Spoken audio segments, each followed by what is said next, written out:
Secretariat నుంచి నా దగ్గరికి వచ్చి మీరు అసెంబ్లీ సెషన్స్ వెళ్ళినందుకు దాదాపు మీకు 31,000 రూపాయలు మీకు రావాలి, సంతకాలు పెట్టండి అంటే, నేను నా పంచాయతీరాజ్ శాఖలో నిధులు లేవు, నేను అలా డబ్బులు తీసుకుంటా, నాకు వద్దు, నేను చదివిస్తున్నాను, దీన్ని రెలింక్విష్ చేస్తున్నా.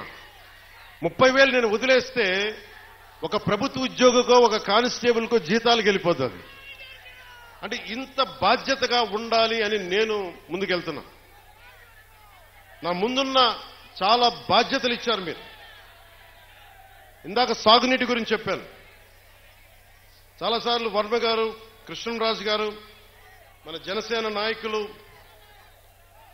అందరూ కూడా నా దృష్టికి తీసుకొచ్చింది ఏలేరు శుద్ధగడ్డ ఆధునీకరణ.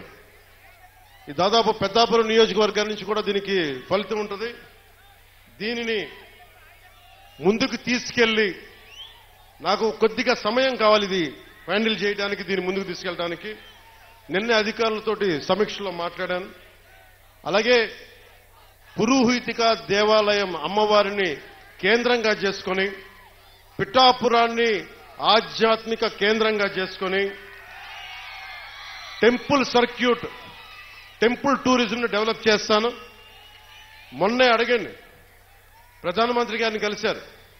ప్రధానమంత్రి గారిని కలిస్తే ప్రసాద్ స్కీమ్ కింద దాదాపు మనకు 100 కోట్ల నిధులు వస్తే, ఆ నిధులు టెంపుల్ పెట్టడం వల్ల చాలా ఎంప్లాయ్మెంట్ వస్తుంది. ఈయన అదే పంపించాను.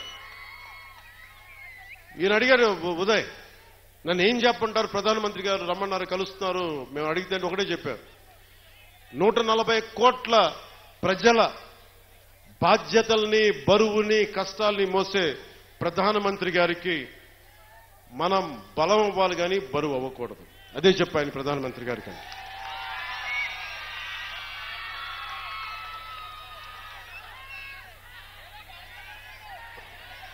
అలాగే మనకి పిఠాపురంలో సెరికల్చర్ ఉంది. ప్రతిసారి చిత్తూరు కానీ లేదంటే మనకి ఆ ముడిసరుకి మదనపల్లి హనుమాన్ జంక్షన్కి వెళ్లాల్సి వస్తుందని చెప్పి నా దృష్టిలో ఉంది. దానిని ఇక్కడే చేసే ఆప్టిమైజింగ్ సెంటర్, రీలింగ్ సెంటర్ని ఇక్కడే ఏర్పాటు చేస్తాం. దాని గురించి కూడా మాట్లాడుతా ఉన్నాం.